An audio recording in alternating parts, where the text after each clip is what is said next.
Hello and welcome दोस्तों, आप सभी का स्वागत है हमारे यूट्यूब चैनल सुफियान ऑनलाइन में। तो मैं आशा करता हूं कि आप लोग स्वस्थ होंगे और अच्छे होंगे। तो आज के इस वीडियो है कि मैं आपको बताऊंगा कि दाखिल खारिज जो हम करते हैं उसमें कुछ परेशानियां आती है, जैसे कि वो रिजेक्ट हो जाता है, पेंडिंग में फंसा रहता है और हमारा रसीद नहीं कट पाता है। उसकी सभी जानकारी आपको एक ही वीडियो में हम देंगे। तो बने रहे वीडियो के अंत तक, वीडियो को बिल्कुल भी स्किप ना करें ताकि आपको पूरी जानकारी मिल सके। इस वीडियो में हम जानेंगे कि हमारा दाखिल खारिज जो होता है, जैसे कि हम दाखिल खारिज अप्लाई कर देते हैं मगर वो रिजेक्ट हो जाता है, तो उसको रिजेक्ट में कौन कौन सा कारण होते हैं और उसको हम कैसे सुधार कर सकते हैं।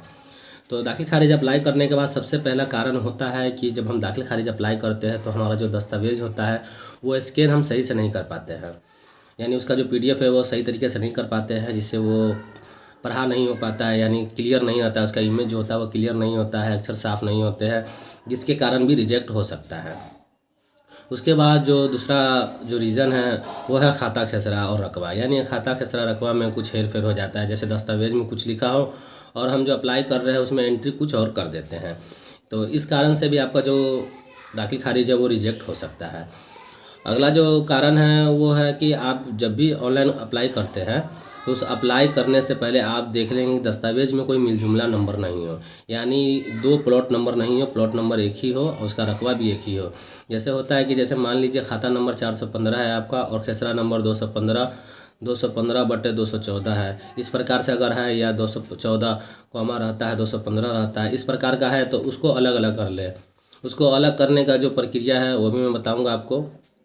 उसको अलग करने का प्रक्रिया है कि आप अमीन से, जो आपके हलके का अमीन है यानी आपके एरिए के जो अमीन है, उस अमीन के पास जाकर आप नक्शा दिखवाकर उस चीज़ को अलग अलग कर सकते हैं, यानी उस ज़मीन के जो खेसरा नंबर है उसको अलग अलग करवा लें, यानी कौन से खेसरे में कितने रकबा है उसको अलग अलग करवा लें। उसके बाद ही ऑनलाइन अप्लाई करें, तो आपका जो दाखिल खारिज है वो रिजेक्ट नहीं होगा।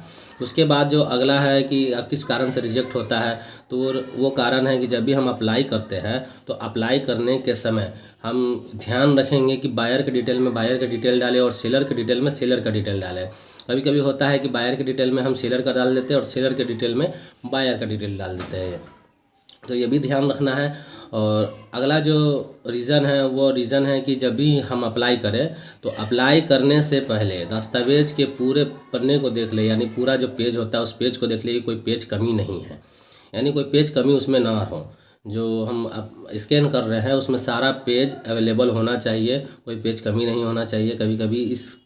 कभी कभी होता है कि इससे भी आपका जो दाखिल खारिज ऑनलाइन करते हैं वो रिजेक्ट हो जाता है। तो अगला जो रीज़न है वो है कि आज ऑनलाइन अप्लाई करते हैं तो कुछ इसमें गलती हो जाती है, तो आप क्या करते हैं, थोड़ी देर के बाद आप उसको दोबारा ऑनलाइन कर देते हैं। तो इससे भी हो जाता है कि दो दो एंट्री एक बार में हो जाता है, एक ही दिन में आप दो दो एंट्री कर देते हैं एक ही दस्तावेज को, तो उस कारण से भी आपका जो ऑनलाइन है वो रिजेक्ट हो जाएगा। तो ये गलती भी ना करें, एक ऑनलाइन हो जाए उसके बाद ब्लॉक में जाए, उसको पहले रिजेक्ट करवाएं या अपने कर्मचारी से जाके पहले उसको रिजेक्ट करवा लें पहले वाले को, उसके बाद दूसरा अप्लाई करें। और जो अगला जो ऑप्शन है, यानी अगला जो रीज़न है वो भी बता देता हूँ। अगला जो रीज़न है, जब हम खाता खेसरा रकबा चौहद्दी हम डालते हैं तो उस समय मौजा का जो चयन होता है वो मौजा हम सही से चुनें। दस्तावेज में जो मौजा होगा वही चुनें, यानी एड्रेस होता है अलग। जब जो बायर होते हैं, ख़रीदने वाले क्रेता जो होते हैं, वो क्रेता का जो एड्रेस होता है वो अलग होता है और जो मौजा होता है, थाना नंबर होता है वो अलग होता है। तो वो सभी जानकारी को अच्छी तरीके से लेके मौजा को अलग लिखें, खाता खेसरा सब ध्यान से लिखें, हल्का को अच्छे से सिलेक्ट करें, जो भी उसका हल्का होगा मौजा होगा वो अच्छे से सिलेक्ट करें, उसके बाद ही ऑनलाइन अप्लाई करें। और उसके बाद जो PDF हमको अपलोड करते हैं, हमेशा जब भी ये ध्यान रखिएगा कि जब भी हम PDF अपलोड करते हैं वो 2 MB से कम ही अपलोड करें। तो 2 MB से कम अपलोड करने से ये होगा कि आपका जो अपलोड है वो हो जाएगा। तो कभी कभी होता है कि 2 MB बनाने के चक्कर में हम अपने जो PDF को है, यानी जो दस्तावेज है उसका क्वालिटी इतना कम कर देते हैं कि वो पढ़ा नहीं हो पाता है।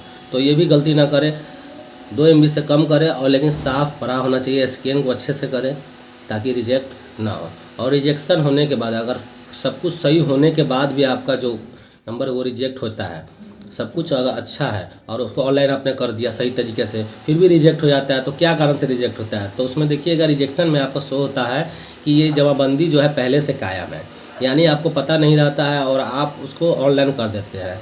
तो आपका दाखिल खारिज पहले ही पूर्व में हो चुका रहता है, मगर आपको इस चीज़ का जानकारी नहीं रहता है और आप ऑनलाइन अप्लाई दोबारा कर देते हैं, तो इस कारण से भी आपका रिजेक्ट हो जाएगा।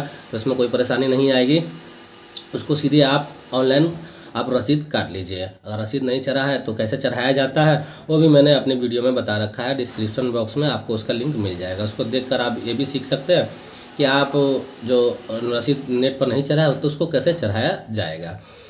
तो जानकारी आपको कैसी लगी है कमेंट में ज़रूर बताइएगा। अगर वीडियो थोड़ी सी भी अच्छी लगी हो तो वीडियो को लाइक करना ना भूलें। तो मिलते हैं अगले वीडियो में, तब तक के लिए धन्यवाद, जय हिंद।